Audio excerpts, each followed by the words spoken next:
Okay, let's unpack this. Today we are doing a deep dive into the really compelling career arc of the American indie rock band Fences.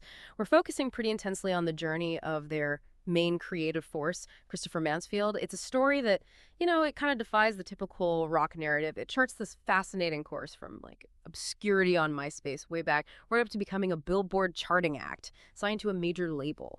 So our mission today is to really meticulously explore the sources you shared with us. We want to look at Fence's evolution, not just musically, but almost as a masterclass in, well, professional endurance. We're looking at how they consistently blended that pop rock feel with alternative rock grit and that very confessional indie rock lyric style.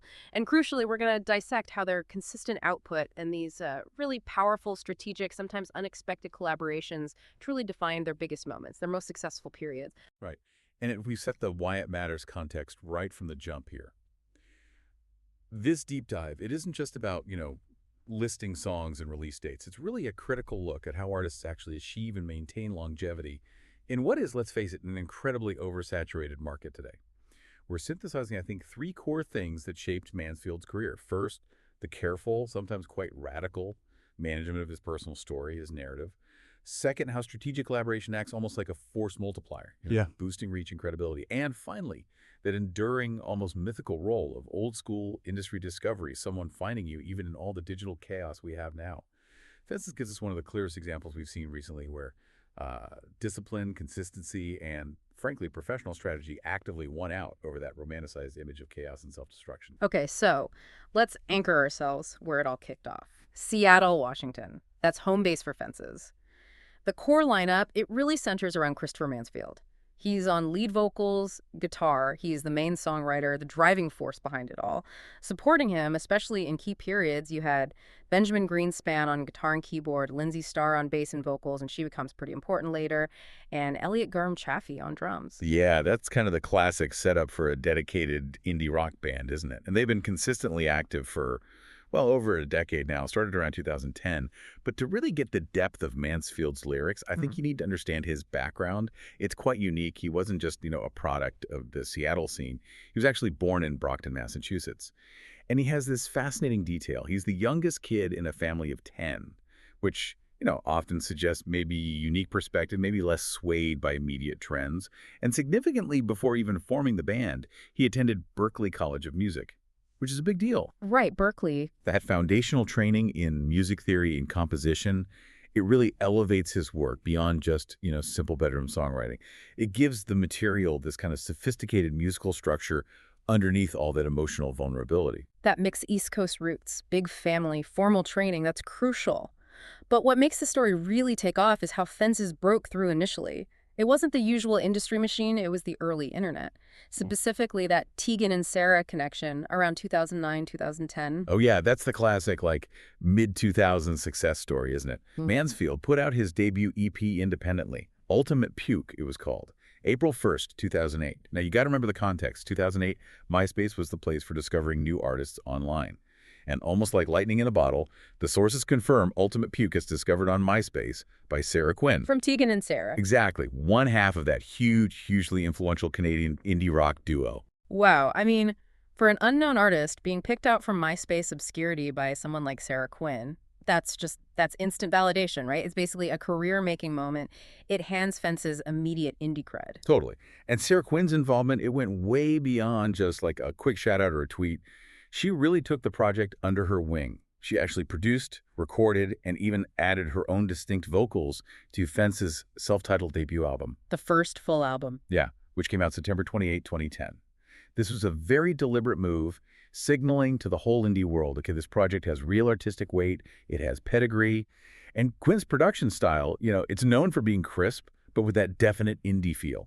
It cemented Fences right in that space from day one. And that collaboration paid off immediately, critically anyway. The Fences album made enough noise that Spine magazine put it on their year-end list. The albums you may have missed list for 2010. That's a pretty strong endorsement. It tells people, hey, pay attention here. They got noticed by the influential press right away. And what's important about that since spinless recognition, it's not a chart number, right?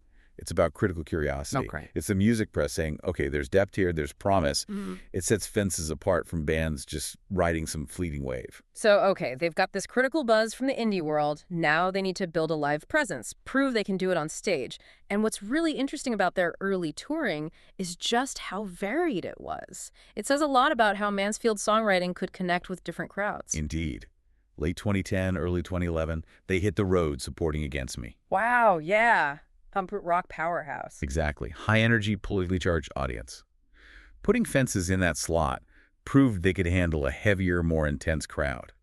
It suggested that lyrical honesty could resonate even with a punk ethos. But then, just a few months later, July 2011, they do a complete 180. They're touring with Hello Goodbye. Right. The indie pop band. Super different vibe. Totally different. So being able to open for both Against Me and Hello Goodbye, that requires a sound that's fundamentally flexible across genres, something that could pull people in from that intense punk crowd, but also from the more melodic, maybe sentimental pop crowd. That versatility definitely proved they could sustain the kind of broad appeal needed for, future commercial growth. It set the stage. And that ability to navigate different scenes really foreshadows their biggest commercial move, which actually came from some really effective local networking, Yeah. connecting with Seattle's own global superstar, Macklemore. Okay, yeah, this is where it gets really interesting. Because the collaboration didn't start in some corporate boardroom, right? The sources say Mansfield first caught Macklemore's eye after performing at this very specific local event. It was called Songs for Eating and Drinking. Right, and this little detail, this collective, it explains so much about how organic that connection was. It's described as this intimate gathering where Seattle musicians literally have dinner together and then share new music they've written, often specifically for that night. Huh. So it's about community. Exactly. Community, accountability, sharing art when it's still raw. It's the complete opposite of typical transactional industry networking. Macklemore saw Fences in an environment that valued vulnerability and authentic creation, which, clearly clicked with his own approach. And that authentic connection led to this huge, broad collaboration. It wasn't just a one-off feature. August 2011, Mansfield works with Macklemore and Ryan Lewis on that powerful Other Side remix. That gave Fences exposure to Macklemore's rapidly growing hip-hop and mainstream audience. Yeah, but the deeper, maybe more impactful collaboration came in 2012. Mansfield didn't just feature. He co-wrote and provided lead vocals along with Fences bassist Lindsay Starr, remember her? Right. For the track 10,000 Hours on Macklemore's massive 2012 album, The Heist. Wow. Okay, so being a co-writer on a track for an album that won Grammys and went global, that's a total game-changer commercially. Absolutely. Yeah. It puts Fences' key players not just near success, but directly on a globally successful multi-platinum record. It gives them immense credibility. And that huge boost in visibility in professional cred, that provided the momentum for the next big and probably risky step, signing with a major label. Fences signed with Elektra Records in 2013. I mean, think about that shift. From a debut album produced by an indie icon like Sara Quin to being under the umbrella of a major player like Elektra. And this wasn't just like a default move. It was driven by the strength of the new songs. We actually have details about how enthusiastic the label was. Elektra's president at the time, Jeff Castellaz, he was quoted talking about Mansfield's demos for the second album, Lesser Oceans. Castellaz specifically said the songs capture those moments that pass most of us by in our hectic lives. That's a really telling quote, isn't it? It shows Elektra saw more than just the commercial heat from the Macklemore connection. They recognized that deep lyrical quality, the same thing that drew Sara Quin in. The label was banking on the idea that Mansfield's introspective writing could connect with a mass audience. Yeah, the challenge, though, when you move to a major is always keeping that indie feel while getting that major label polish, right? So to handle that transition for Lesser Oceans, they brought in a really high-powered production team.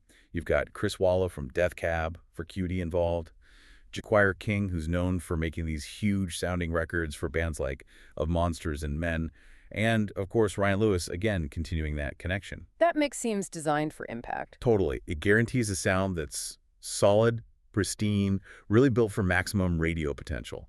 A massive shift from the intimacy of the first album produced by Quin. And that strategic push led to real, measurable chart success. The single Arrows, which smartly featured Macklemore and Ryan Lewis again for Maximum Impact, came out July 29, 2014. That was the big announcement for Lesser Oceans. And here's the key metric that shows the strategy work. Arrows hit #1 on Billboard magazine's Emerging Artists chart. Number Yeah. That chart position is strategically important because it proves they successfully moved beyond just the indie niche.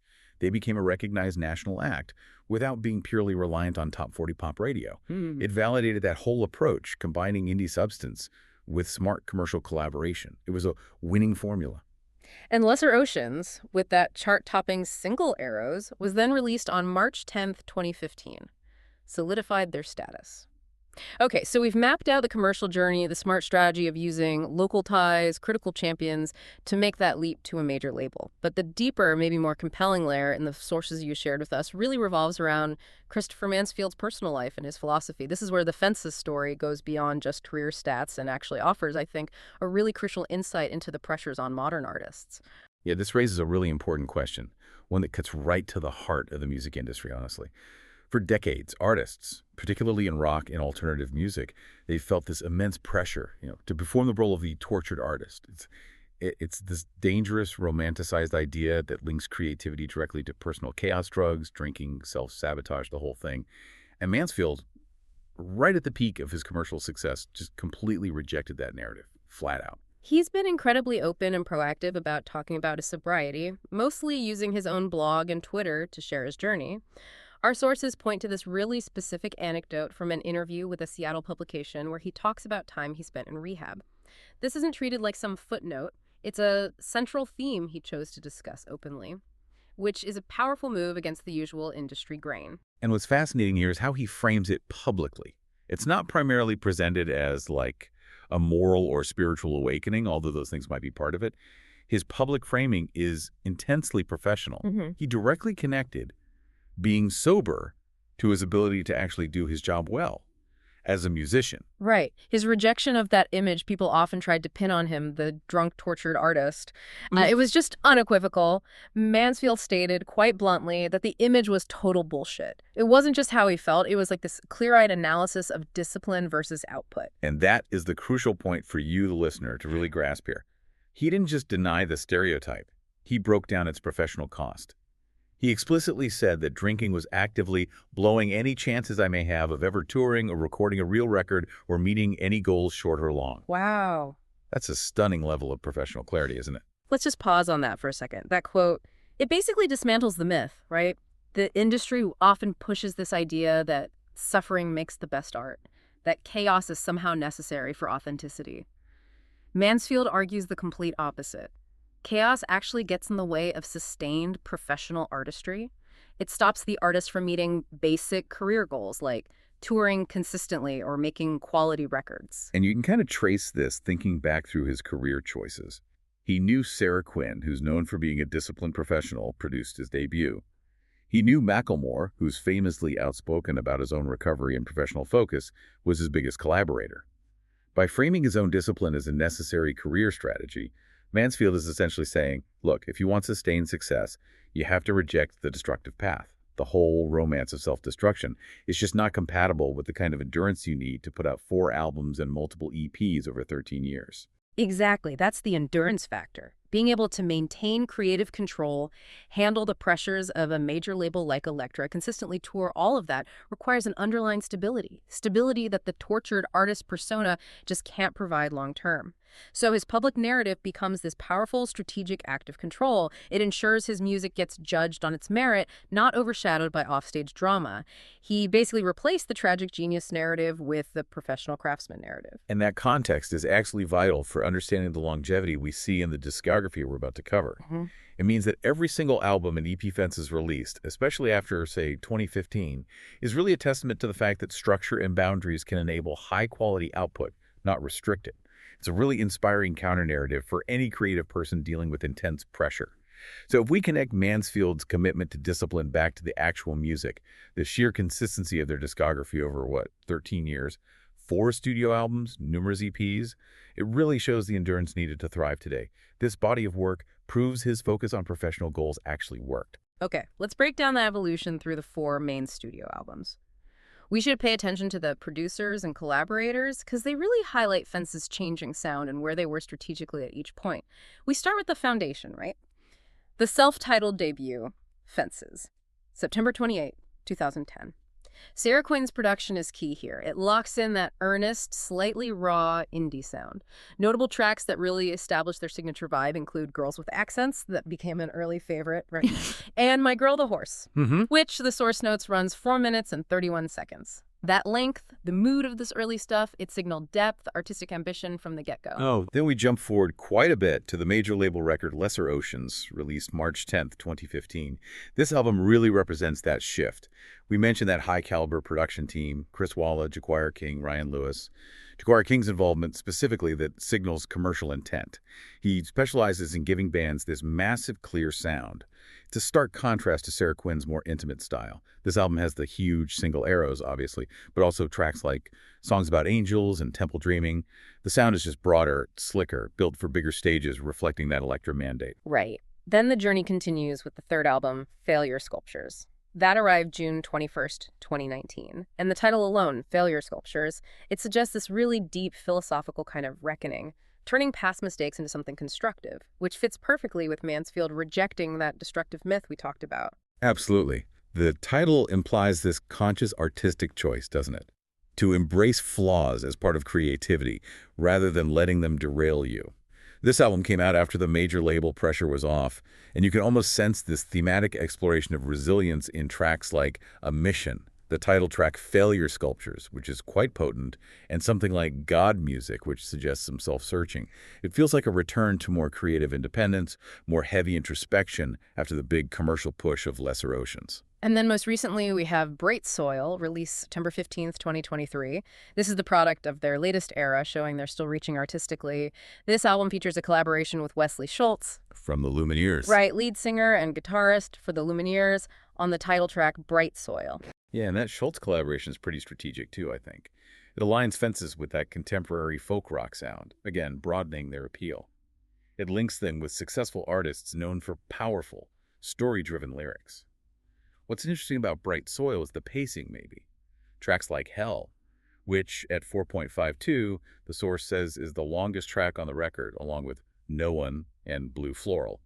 They show this mature confidence, letting the songs breathe, develop. It reflects an artist who seems fully comfortable setting his own terms after navigating the whole industry machine. And beyond the main albums, those extended plays and key singles, they're like essential footnotes, right? They map the sound evolution between the big releases and show he was always creating. Yeah, the EPs kind of chronicle their development cycle. Yeah. You always start with that initial MySpace release, Ultimate Puke from '08. But after the second album, you see this renewed focus on EPs as a way to keep engaging with the audience. To the Tall Trembling Trees came out in January 2016, relatively quickly after the major label cycle finished. Then you have White-Eyed Elk Ensemble in April 2021. Keeps the momentum going. And the singles reinforce that story of strategic versatility. 2010's Girls with Accents was the strong indie start. But they also dropped non-album singles to keep things flowing, like Marketplace in 2011. And we absolutely have to mention that recent collaborative single from 2021, the non-album track Globe, which featured the amazing bluegrass artist Billy Strings. Oh, wow. Yeah, so if you look at the whole spectrum of who they collaborated with, Tegan and Sara, indie pop royalty, Macklemore, hip-hop superstar, Wesley Schultz, folk rock frontman, Billy Strings, bluegrass virtuoso, it's an incredible testament to Christopher Mansfield's ability to just cross genre lines, find common ground in authentic lyrics, and use those connections to really maximize his artistic reach. Hashtag tag outro. So what does this all really mean when we try to put all the pieces together? Fence's career, anchored by Christopher Mansfield, it really feels like a high-level case study. It's a masterclass in leveraging key relationships, from Sara Quin spotting him on MySpace and validating that initial vision to that hugely beneficial, very local, very authentic partnership with Macklemore and Ryan Lewis. Fences successfully navigated that really tricky, often kind of devastating transition from being an indie darling to a major label act. All while Mansfield's consistent public commitment to personal accountability served as this necessary foundation for professional endurance. The final synthesis is really this. The arc of Fences shows pretty definitively that critical and commercial success, it takes more than just raw talent. It demands a synthesis of personal discipline. Smart commercial strategy, like finding the right champions in the industry, the Quins, the Electro Presidents, and critically, the ability to control and redefine your own story, your own narrative. That #1 success of Arrows, It wasn't just luck. It was the direct result of the discipline that enabled the consistency needed to actually capitalize on those opportunities when they arose. And that leaves us with a final provocative thought for you, the listener, to take away from this. We spent a good bit of time showing how Christopher Mansfield specifically debunked that romanticized, drunk, tortured artist image, viewing it as basically hostile to professional longevity. So consider the artists and public figures you admire, the ones who've stayed relevant for decades, kind of like Fences has managed. To what extent is the sustainability of their work, that consistent output of albums, EPs, successful tours, a direct result of the discipline, the boundaries, the clear professional structures they set up off stage? Hmm. Does the need for sustained artistic output ultimately demand rejecting the very chaos that sometimes the media or even fans seem to crave? The evidence from Fence's consistent discography strongly suggests that a long-term commitment to artistic goals really demands a professional stability to just consistently show up and deliver the goods.